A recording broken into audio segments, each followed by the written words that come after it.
Corona पर कांग्रेस ने किया श्वेत पत्र तैयार। राहुल गांधी ने कहा, दूसरी लहर में सरकार नहीं संभाल पाई हालात। राहुल गांधी ने कहा, सरकार को सुधारनी होंगी अपनी गलतियां। तीसरी लहर में दूसरी लहर की तरह ना हो कोई गलती, इसके लिए सरकार को करनी होगी पूरी तैयारी।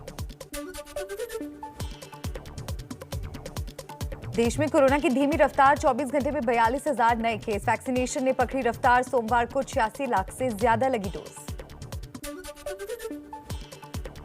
देश में केंद्र सरकार की वैक्सीनेशन के पहले दिन रिकॉर्ड तोड़ टीकाकरण। एक दिन में करीब 81 लाख लोगों को लगाई गई वैक्सीन। प्रधानमंत्री नरेंद्र मोदी ने ट्वीट कर कहा, वेल डन इंडिया, रिकॉर्ड तोड़ टीकाकरण संख्या खुश करने वाली। उन सभी को बधाई जिन्होंने टीका लगाया और उनको भी बधाई जिन्होंने ये सुनिश्चित किया कि इतने सारे नागरिकों को टीका मिल सके। एमपी में वैक्सीनेशन का बना रिकॉर्ड, एक दिन में लगे 15 लाख से ज्यादा डोज। एमपी सरकार ने 10 लाख से ज्यादा टीके लगाने का रखा था लक्ष्य। एमपी में टीकाकरण का इतिहास रचने के बाद आज वैक्सीनेशन रोका। वैक्सीन लगवाने पहुंचे लोगों को निराशा हाथ लगी। एमपी के मुख्यमंत्री शिवराज सिंह चौहान ने रिकॉर्ड टीकाकरण होने पर जताई खुशी। कहा, अगर संपूर्ण वैक्सीनेशन हो गया तो खोल सकते हैं कॉलेज, कोचिंग संस्थान। एमपी सरकार 1, 2 और 3 जुलाई को फिर से चलाएगी महाअभियान। कर्नाटक में भी एक दिन में लगे 10 लाख से ज्यादा टीके। केंद्र द्वारा फ्री टीकाकरण अभियान में एमपी के बाद दूसरे नंबर पर रहा कर्नाटक।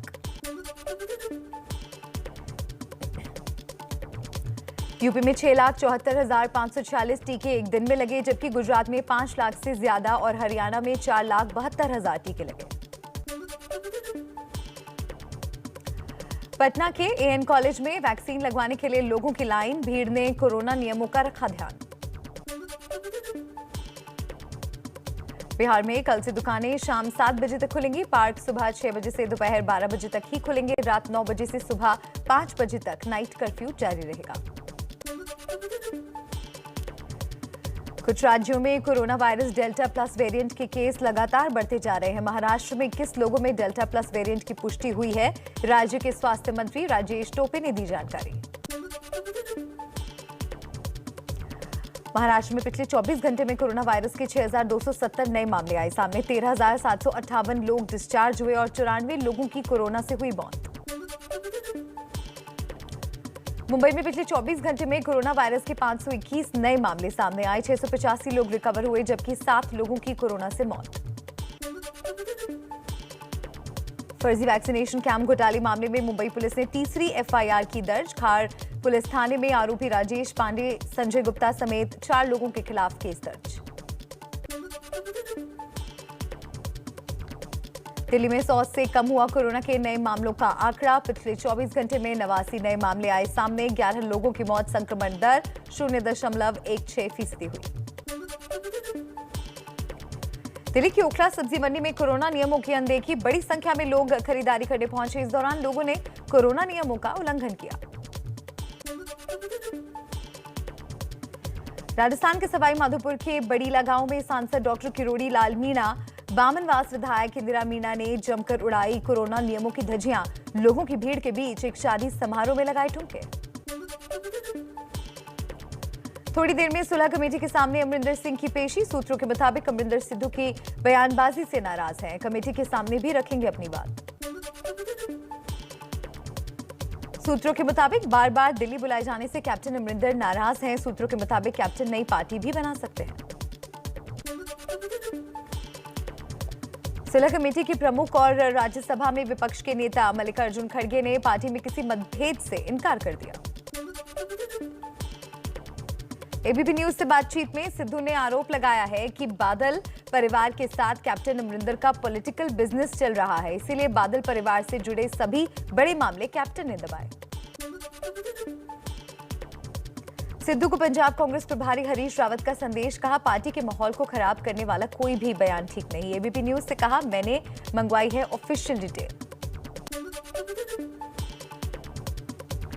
राहुल गांधी से मुलाकात करने वाले पार्टी नेताओं ने बताया सिद्धू के बयान को गलत। कांग्रेस नेताओं ने कहा जब पार्टी सुन रही है बात तो ऐसे बयानों का क्या मतलब। सूत्रों के मुताबिक खड़गे कमेटी नवजोत सिंह सिद्धू के अड़ियल रुख से नाखुश, इसीलिए फैसले में हो रही है देरी। अब सिद्धू को समझाने की कोशिश करेंगी प्रियंका गांधी।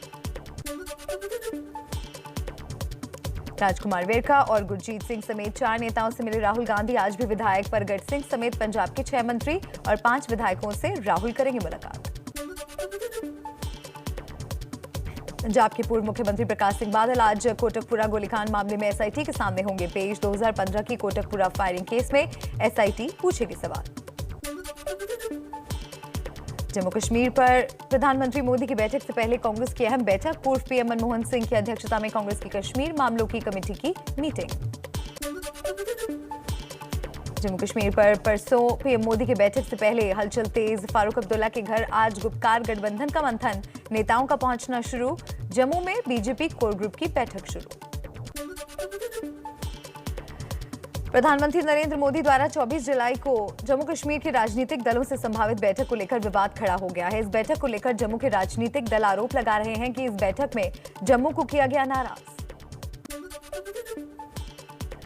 पीपल्स कॉन्फ्रेंस के अध्यक्ष सज्जाद गनी लोन ने प्रधानमंत्री द्वारा बुलाई गई सर्वदलीय बैठक से पहले एक बैठक की। बैठक में जम्मू कश्मीर के समग्र राजनीतिक परिदृश्य और जमीनी स्थिति पर विचार से चर्चा की गई। दिल्ली में आज एनसीपी अध्यक्ष शरद पवार के घर विपक्षी दलों की बैठक। आम आदमी पार्टी, आरजेडी और टीएमसी समेत विपक्ष के कई बड़े नेता होंगे शामिल। कांग्रेस नेताओं ने बैठक में निजी वजहों से आने से किया इनकार। यशवंत सिन्हा के फोरम राष्ट्रमंच की बैनर तले हो रही है बैठक। कांग्रेस अध्यक्ष सोनिया गांधी ने 24 जून को पार्टी के महासचिवों, प्रभारियों, प्रदेश अध्यक्षों की बुलाई बैठक। मौजूदा राजनीतिक हालात पर पार्टी नेताओं से चर्चा करेंगी सोनिया। यूपी में धर्मांतरण रैकेट के खुलासे पर सीएम योगी सख्त। एनएसए के तहत कार्रवाई के दिए आदेश। आरोपियों की संपत्ति भी होगी जब्त। कल 2 लोगों की हुई थी गिरफ्तारी। कल दिल्ली से धर्म परिवर्तन का रैकेट चलाने वाले बड़े गिरोह का हुआ था भांडाफोड़। यूपी एटीएस 2 आरोपियों उमर गौतम, जहांगीर आलम को दिल्ली से गिरफ्तार कर चुकी है। गिरोह को आईएसआई से होती थी फंडिंग। यूपी पुलिस का दावा 1000 लोगों का धर्म परिवर्तन कराया गया। लालच देकर गरीबों, मूक बधिर स्कूलों के छात्र और महिलाओं का धर्म बदलवाते थे। कई राज्यों में फैला है नेटवर्क। यूपी के कैबिनेट मंत्री सिद्धार्थनाथ सिंह का बयान, धर्म परिवर्तन की घटनाएं संविधान और कानून के खिलाफ हैं। एटीएस ने गिरोह को पकड़ा है। फंडिंग की जांच हो रही है। आम आदमी पार्टी विधायक अमानतुल्लाह खान का बीजेपी पर निशाना। कहा बीजेपी देश के अल्पसंख्यकों और दलितों पर कर रही है जुल्म। हमारे संवैधानिक अधिकारों पर हमला हो रहा है। बिहार में जारी सियासी घमासान के बीच बिहार के मुख्यमंत्री नीतीश कुमार आज पहुंचेंगे दिल्ली। जेडीयू नेता ललन सिंह बोले निजी यात्रा पर दिल्ली जा रहे हैं नीतीश कुमार। जेडीयू अध्यक्ष आरसीपी सिंह का बड़ा बयान, जेडीयू केंद्रीय मंत्रिमंडल में शामिल होने के लिए तैयार हैं। नीतीश कुमार तय करेंगे नाम। मंत्रिमंडल विस्तार में मंत्रियों की संख्या को लेकर नहीं आएगी कोई खटास। तेल की कीमतों में फिर इजाफा। पेट्रोल 28 पैसे और डीजल 26 पैसे हुआ महंगा। दिल्ली में पेट्रोल 97 रुपए 56 पैसे और डीजल 88 रुपए 29 पैसे पहुंचा। एमपी के बालाघाट में पेट्रोल और डीजल के दामों में लगी आग। पेट्रोल 107 रुपए 91 पैसे पहुंच चुका है। टीएमसी सांसद नुसरत जहां की लोकसभा सदस्यता रद्द करने की मांग। बीजेपी सांसद संघमित्रा मौर्य ने लोकसभा स्पीकर को लिखी चिट्ठी। नुसरत जहां पर शादी को लेकर गलत जानकारी देने का आरोप लगाया। आरोपों की जांच संसदीय आचरण समिति से कराने की मांग की गई। अयोध्या में विकास कार्यों को लेकर पीएम मोदी 26 जून को करेंगे समीक्षा बैठक। बैठक में वीडियो कॉन्फ्रेंसिंग के जरिए शामिल होंगे पीएम। अयोध्या के विकास का विजन डॉक्यूमेंट भी देखेंगे पीएम। सीएम योगी और कई बड़े अधिकारी होंगे शामिल। हनुमानगढ़ी के महंत राजूदास का बयान, कहा अगर ट्रस्ट को चाहिए थी जमीन तो देवेंद्र प्रसाद जी से सीधे क्यों नहीं खरीदी। ट्रस्ट को नहीं लेनी चाहिए थी बिचौलियों से जमीन। सीएम और पीएम से कमेटी गठित करने की मांग। श्री राम मंदिर तीर्थ क्षेत्र ट्रस्ट अयोध्या के ट्रस्टी अनिल मिश्रा भी जमीन खरीद विवाद पर बोलने से बचते आए नजर। एबीपी न्यूज के सवाल पर नहीं दिया कोई जवाब। राम जन्मभूमि ट्रस्ट की फर्जी वेबसाइट बनाकर ठगी करने वाले 5 लोग गिरफ्तार। दिल्ली के रहने वाले हैं पांचों आरोपी। वेबसाइट के जरिए लाखों का चंदा लेने का आरोप, धोखाधड़ी और आईटी एक्ट में दर्ज हुआ मामला। कांग्रेस छात्र संगठन एनएसयूआई के सदस्यों को जय श्री राम का संदेश भेजना पड़ा भारी। कोऑपरेटिव कॉलेज जमशेदपुर के अध्यक्ष समेत 8 सदस्यों को किया गया सस्पेंड। दिल्ली के मुख्यमंत्री अरविंद केजरीवाल की मौजूदगी में पंजाब के पूर्व आईजी कुंवर विजय प्रताप आप में शामिल हो गए। इस मौके पर केजरीवाल ने कहा, कुंवर विजय प्रताप कोई राजनीतिज्ञ नहीं है, उन्हें आम आदमी का पुलिस वाला कहा जाता था।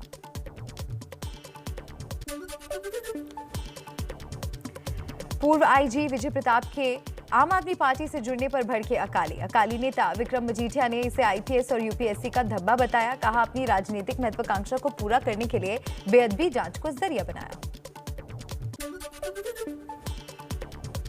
बंगाल के राज्यपाल जगदीप धनखड़ को सिलीगुड़ी में दिखाए गए काले झंडे। राज्यपाल धनखड़ बोले, चुनाव बीतने के 7 हफ्ते बाद भी भयावह है बंगाल में हालात।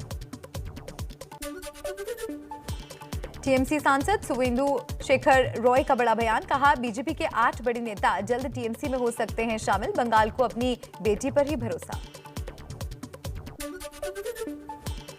कलकत्ता हाईकोर्ट से ममता सरकार को लगा जोर का झटका। हाईकोर्ट ने बंगाल में चुनाव के बाद मानवाधिकार आयोग से हिंसा की जांच कराने के आदेश पर नहीं लगाई रोक। नारदा केस में कलकत्ता हाईकोर्ट के फैसले के खिलाफ ममता बनर्जी ने सुप्रीम कोर्ट का किया रुख। ममता बनर्जी की याचिका पर आज हो सकती है सुनवाई। बीजेपी सांसद सौमित्र खान ने जंगल महल को अलग राज्य बनाने की मांग की। सांसद जॉन बार्ला भी उत्तर बंगाल को अलग राज्य बनाने की कर चुके हैं मांग। 4 बार की कांग्रेस विधायक रूपज्योति कुर्मी सीएम हेमंत बिश्व शर्मा की मौजूदगी में बीजेपी में हुए शामिल। 2 दिन पहले कांग्रेस से इस्तीफा देकर राहुल के नेतृत्व पर उठाए थे सवाल। बीजेपी सांसद ज्योतिरादित्य सिंधिया की सुरक्षा में बड़ी चूक हुई है। दिल्ली से ग्वालियर जाते समय कई किलोमीटर तक दूसरी गाड़ी के पीछे चलती रही पुलिस। 14 पुलिसकर्मी सस्पेंड किए गए। इस साल भी नहीं होगी अमरनाथ यात्रा। कोरोना संकट की वजह से अमरनाथ यात्रा रद्द करने का फैसला। 28 जून से श्रद्धालु ऑनलाइन कर सकेंगे बाबा बर्फानी के दर्शन। भारत के पहले beyond visual line of site medical drone के 100 घंटों का ट्रायल। इस ड्रोन को बेंगलुरु की कंपनी थ्रॉटल एरोस्पेस सिस्टम ने तैयार किया है। मेडिकल इमरजेंसी में किया जाएगा इस्तेमाल। दिल्ली वालों को तपती गर्मी से अभी राहत नहीं। मौसम जानकारों के मुताबिक दिल्ली तक मानसून के आने में अभी और 5 से 7 दिन का समय लग सकता है। दिल्ली में 27 जून और राजस्थान में 1 जुलाई तक मानसून की पूरी तरह आने का अनुमान। उत्तराखंड के चमोली में बर्फबारी की तस्वीरें आई सामने। बारिश के कारण लगातार उच्च पर्वतीय इलाकों में बर्फबारी हो रही है। उत्तराखंड के कर्णप्रयाग में पहाड़ दरकने की तस्वीरें कैमरे में कैद हुई। नैनीसैंण मोटर मार्ग पर भारी मात्रा में मलबा गिरने के बाद बंद हुआ रास्ता। दर्जनों गांव का संपर्क कटा। रास्ते में फंसे कई वाहन। रामनगर के चुकुम गांव में कोसी नदी उफान पर जान जोखिम में डालकर नदी पार कर रहे हैं ग्रामीण। बाजार जाने के लिए कोई और रास्ता न होने की वजह से मजबूर हैं गांव वाले। एबीपी न्यूज में बिहार के बाढ़ प्रभावित गोपालगंज जिले का जायजा लिया गया। कई गांवों में बाढ़ से जल जमाव की समस्या देखने को मिल रही है। आने जाने के रास्ते जलमग्न हैं। बाढ़ से फसलों को सबसे ज्यादा नुकसान। बिहार के मोतिहारी जिले का बंजरिया प्रखंड बाढ़ से बुरी तरह प्रभावित। 2 लाख की आबादी वाले गांव का मुख्य सड़क से संपर्क टूटा। गांव में आने जाने के लिए नाव का सहारा ले रहे हैं लोग। बाढ़ की चपेट में ब्लॉक हेडक्वार्टर से लेकर एसएफसी बिल्डिंग तक। ऋषिकेश में लगातार हो रही बारिश से गंगा और सहायक नदियां उफान पर। मशहूर लक्ष्मण झूले के दोनों छोर पूरी तरह गंगा में समाहित हो गए। जलस्तर बढ़ने से कई घाट भी डूबे। प्रशासन ने जारी किया अलर्ट। उत्तराखंड के टिहरी जिले के कई क्षेत्रों में हुई मूसलाधार बारिश। आश्रमों और होटलों के लिए अलर्ट जारी। बाढ़ से बचने के लिए प्रशासन लगातार करवा रहा मुनादी। बारिश और लगातार गिर रहे मलबे की वजह से पिथौरागढ़ टनकपुर राष्ट्रीय राजमार्ग घंटों से बंद। रास्ते बंद होने से एक बार फिर पिथौरागढ़ जिले का देश से संपर्क टूटा। पहाड़ी से लगातार पत्थर गिरने से सड़क खोलने में आ रही थी बाधा। यूपी में बाराबंकी के फतेहपुर में प्रेम विवाह से नाराज परिजनों ने लड़की का सर मुंडवाकर गांव में घुमाया। पुलिस ने केस दर्ज कर 3 लोगों को गिरफ्तार किया। मुंबई में ईमेल के जरिए मंत्रालय को उड़ाने की धमकी के बाद पुलिस महकमे में मचा हड़कंप। जांच के बाद शैलेश नाम के शख्स को हिरासत में लिया गया। बेटे की पढ़ाई बर्बाद होने की वजह से किया था धमकी भरा मेल। यूपी के अमरोहा में अज्ञात बदमाशों ने यात्री बस पर हमला बोला। बस पर लाठी डंडों से तोड़फोड़ की गई। आनंद विहार से सीतापुर जा रही थी बस। हमले में कई यात्री घायल हुए।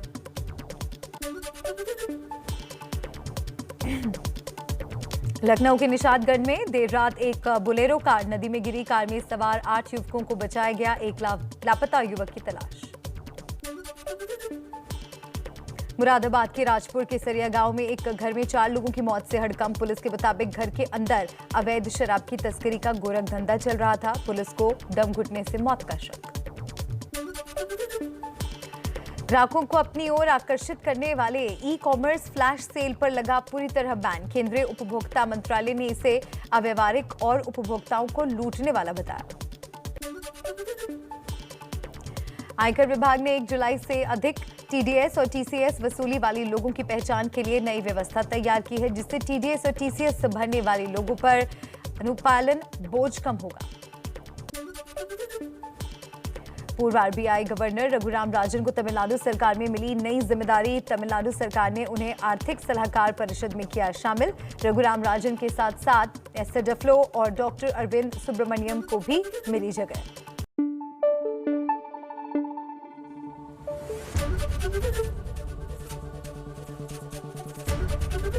एबीपी न्यूज आपको रखे आगे।